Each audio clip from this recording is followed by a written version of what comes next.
সৃষ্টি যদি স্রষ্টাকে চিনতে চায়, মানুষ যদি আল্লাহ রাব্বুল আলামিনকে জানতে চায়, চিনতে চায়, তার পদ্ধতি হচ্ছে তার সৃষ্টিকে জানা। তার সৃষ্টির মাধ্যমেই তাকে চেনা যাবে।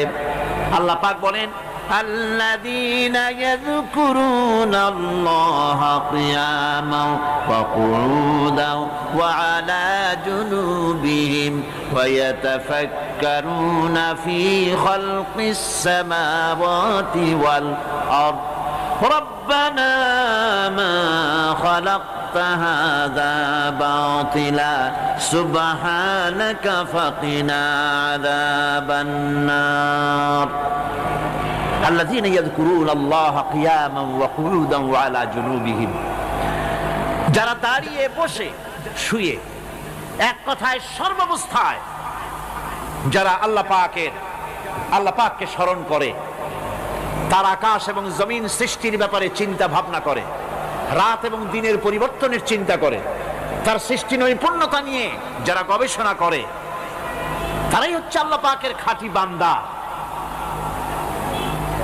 একজন সত্যানুসন্ধানী চোখের সামনে যখন নিখিল বিশ্বের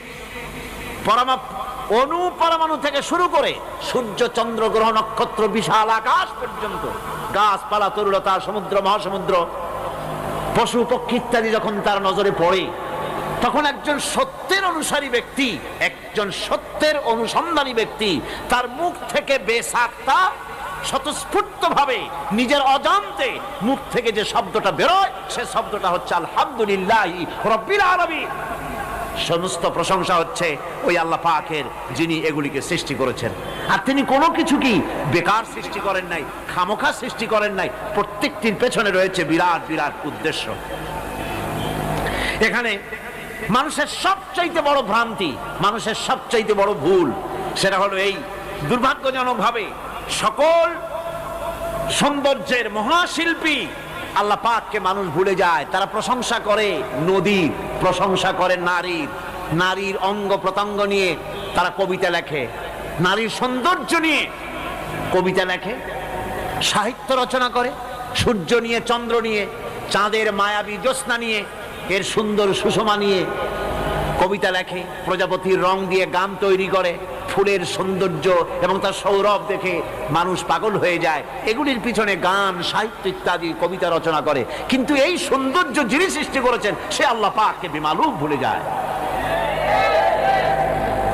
সেই জন্য স্রষ্টার প্রশংসা করতে হবে। আল্লাহ পাক শেখাচ্ছেন, শুরুতেই শেখাচ্ছেন, আলহামদুলিল্লাহি রাব্বিল আলামিন। পড়েন সবাই।